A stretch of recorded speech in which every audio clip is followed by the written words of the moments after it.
lebih banyak adalah memang pengeroyokan ya, kasus 170 seperti itu. Ya kami tetap sesuai permintaan Litmas ya, karena kalau ada kasus seperti itu kan yang menangani polisi. Tapi karena dia pelakunya anak-anak, maka pasti dalam proses peradilannya pasti melalui permohonan Litmas ke Bapas. Kalau kemudian dipresentasekan, kita tidak bisa mempresentasikan setiap bulan seberapa seperti itu, tergantung dari memang pas ada kejadian jumlah kliennya berapa itu saja. Tapi rata-rata sebulannya kita kenaikannya seperti itu, kita tidak bisa menentukan berapa jumlahnya seperti itu. Saat ini ada 25 klien kita yang sudah dalam bimbingan, tetapi permohonan Litmasnya sampai 65. 30 berarti permohonan Litmas. Jadi jumlah keseluruhan yang permohonan Litmasnya 30, yang dengan klien bimbingan 25, berarti 65 jumlah keseluruhan. Saya sebutkan tadi untuk 65 itu yang sudah klien dalam bimbingan itu 25, kemudian untuk ininya 30 yang permintaan Litmas. 40 permintaan Litmas. Tapi yang dalam sudah inkrah, kemudian dalam bimbingan kita 20. Lebih ke sentimen ini ya, misalnya memakai kaos yang kemudian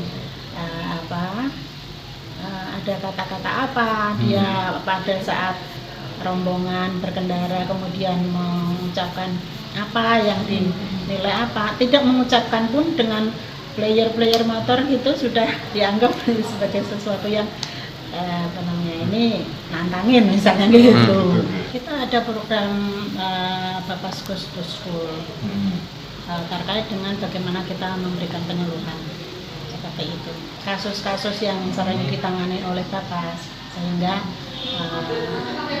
anak-anak terutama di pelajar itu bisa mengetahui bahwa misalnya perbuatan ini adalah perbuatan pidana, sehingga mereka berpikir untuk tidak melakukan itu, seperti itu.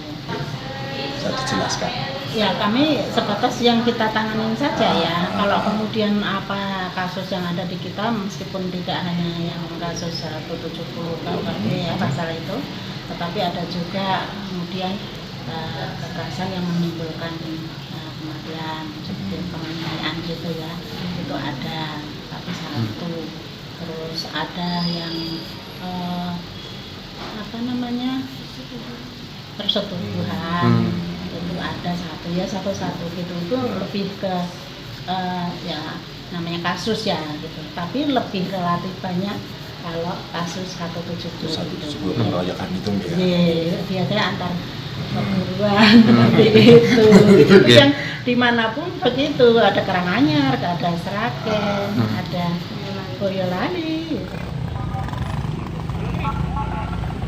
Terus, kiri, maju kanan, maju, depan sana. Depan sana.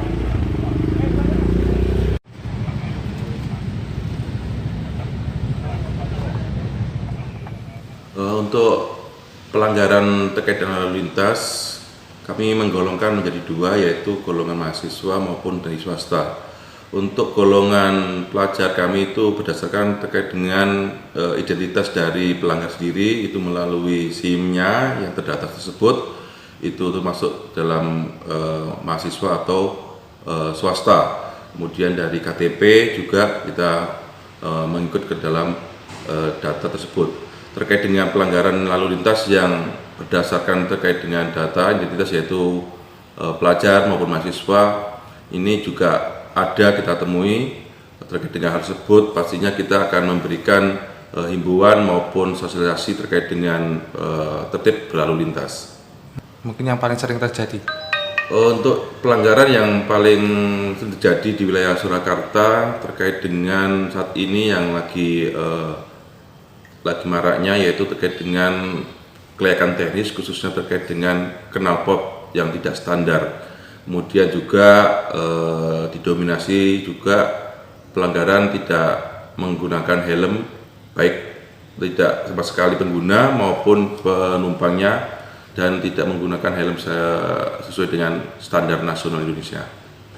Untuk upaya-upaya kami untuk menyadarkan atau memberikan kepatuhan kepada masyarakat terkait dengan peraturan lalu lintas, pastinya dari unit Kamsel sendiri melaksanakan himbauan atau kegiatan-kegiatan tatap muka di sekolah-sekolah, berkoordinasi dengan pihak sekolah, dan kemudian juga kami dari Satlantas ada dari dini memberikan pendekatan kepada anak-anak, yaitu dengan program Polisi Sayang Anak. Ini juga kami menerapkan supaya sejak dini masyarakat bisa tertib dan patuh terhadap lalu lintas. Kemudian juga dari kepolisian secara umum di fungsi atau di instansi lain, yaitu di Satbimas, itu sudah melaksanakan kegiatan sesuai tupoksinya. Remaja ini Pastinya adanya kecelakaan lalu lintas ini awal mula disebabkan pastinya karena ada pelanggaran lalu lintas, baik itu terkait dengan kelayakan teknis maupun ketidakpatuhan dalam berkendara terkait dengan rambu-rambu lalu lintasnya. Ini akan menyebabkan terjadinya laka lantas.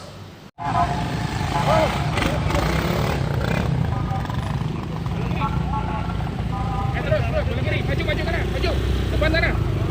Depan sana.